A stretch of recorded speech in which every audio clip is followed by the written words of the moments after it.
بسم اللہ الرحمن الرحیم۔ قابل صد احترام علماء کرام، محترم بزرگوں اور عزیز بھائیوں، عزیز نوجوانوں، بیان اور طویل گفتگو کا وقت نہیں ہے۔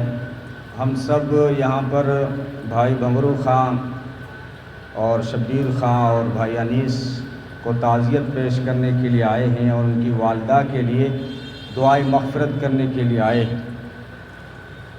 ہم تمام، جس میں کچھ مجھے غیر مسلم بھائی بھی نظر آ رہے ہیں جن کا کام اکثر نیوز دکھانا ہوتا ہے، لیکن غم کی گھڑی کو دیکھتے ہوئے وہ بھی جو ہے ہم سب جو ہے زبان حال سے کہنا چاہتے ہیں کہ آپ کے غم میں ہم بھی شریک ہیں۔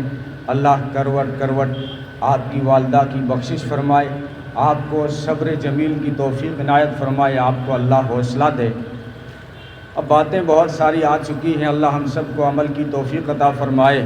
میں والدین کی ہی نسبت سے کچھ پیغام دینا چاہوں گا۔ دوستو، ماں وہ عظیم ہستی ہوا کرتی ہے کہ خود کانٹوں پہ چلتی ہے اور اولاد کو پھولوں کے بستر پہ دیکھنا چاہتی ہے۔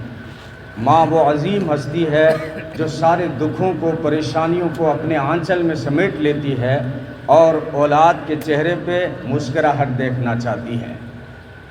اللہ رب العزت نے جب محبت کی مثال دی تو ماں سے دی، اور ماں کا لفظ جب زبان پر آتا ہے تو ذہن میں ایک عجیب طرح کا مضمون گردش کرنے لگتا ہے، جس میں محبت، خلوص، سکون، وقار، تو یہ سب جو ہے ماں کی عظیم ہستی کی نسبت کی وجہ سے ہے۔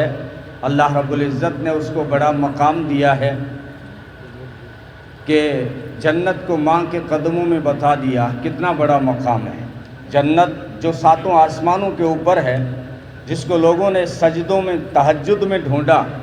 رب العالمین نے فرمایا میں نے اس جنت کو ماں کے قدم میں رکھا ہے۔ تو ماں کا مقام دیکھیے کتنا اونچا ہے۔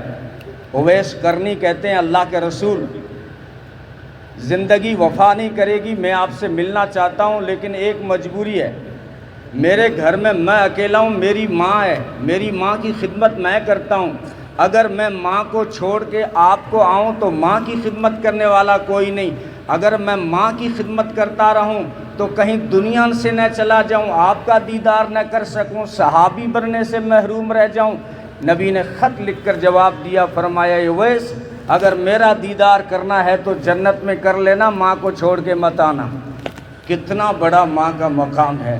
نبی پاک صلی اللہ علیہ وسلم معراج کے سفر میں وہاں کسی صحابی کے قرآن پڑھنے کی آواز آ رہی ہے۔ جبریل سے پوچھا یہ جنت میں قرآن کون پڑھ رہا ہے؟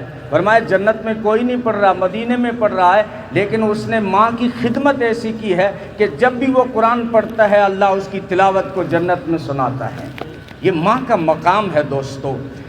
تو اللہ رب العزت جن کے والدین زندہ ہیں قدردانی کی توفیق عطا فرمائے۔ والد کا بھی بڑا مقام ہے، جو جنت ماں کے قدم میں ہے اسی جنت کا دروازہ باپ ہے، اور نبی نے فرمایا باپ تو ہے جنت کے بیچ والا دروازہ ہے۔ ہاں، خدمت میں ماں کا مقام 3 گنا زیادہ ہے، جس میں نبی پاک صلی اللہ علیہ وسلم ایک حدیث میں فرما رہے ہیں، صحابی بار بار پوچھ رہے ہیں، بار بار نبی ماں کا لفظ، چوتھی مرتبہ جا کے کہا تیرے باپ کی خدمت کر۔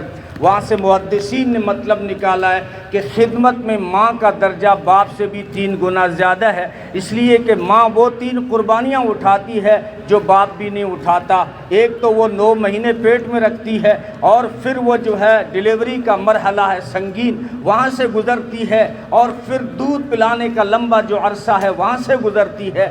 ان 3 قربانیوں کی وجہ سے خدمت میں ماں کا مقام جاتا ہے، لیکن عظمت میں باپ پہلے نمبر پر ہے۔ عظمت میں باپ، ادب میں باپ پہلے ہے، عظمت میں باپ پہلے ہے۔ اگر حکم کی باری آ گئی، ماں اور باپ کا حکم اگر ٹکرا گیا تو پہلے باپ کا حکم مانا جائے گا، کیونکہ عظمت میں باپ مقدم ہے۔ احترام باپ زیادہ مانتا ہے، باپ بیٹھا ہو اس کے برابر بیٹھنے کے لیے اجازت چاہیے۔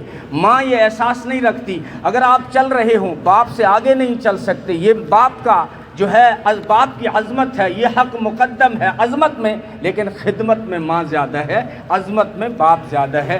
اس کو دھیان میں رکھیں۔ اللہ سب کو عمل کی توفیق عطا فرمائے۔ اور آخری پیغام یہ ہے کہ ماں کی زندگی سے اگر ہم کچھ لینا چاہیں تو ماں کی ایک خاص جو ہے صفت ہوتی ہے کہ وہ سب کچھ برداشت کر رہی ہوتی ہے، دوسروں کے چہرے پہ، اولاد کے چہرے پہ خوشیاں بھی کر رہی ہوتی ہے۔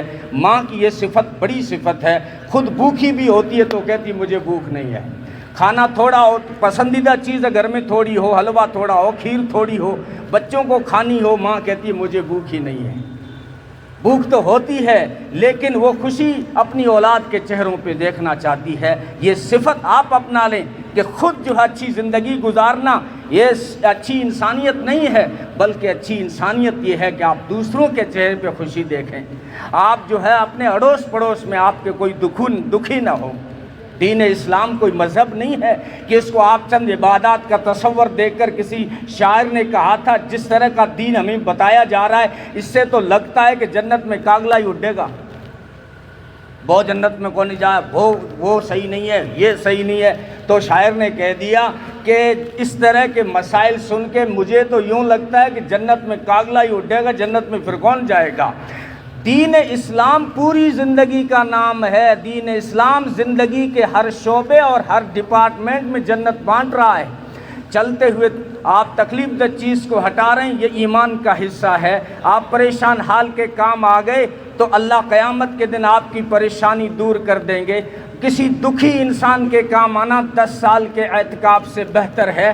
اور جو ہے جس زندگی میں آپ چلے جائیں، آپ ڈاکٹر ہیں، انجینئر ہیں، آپ پارشد ہیں، آپ وکیل ہیں، آپ جج ہیں، آپ بی ایس ایف میں ہیں، آپ آرمی میں ہیں، آپ پولیس مین ہیں، آپ ٹرافک میں ہیں، کہیں بھی چلے جائیں اسلام کہتا ہے ڈاکٹر ہے شفقت کی نگاہ ڈال، لاکھوں فرشتے تیرے لیے مغفرت کی دعا کریں گے۔ اگر تو انجینئر ہے تو الدال علی خیر کفاعلہ، نقشہ صحیح بنا کے دے غریب کو تو تجھے ایسا ثواب ملے گا جیسے مالدار کو، غریب کو گھر بنانے پہ جتنا ثواب ملتا ہے اتنا تجھے صرف نقشہ بنانے پہ مل جائے گا۔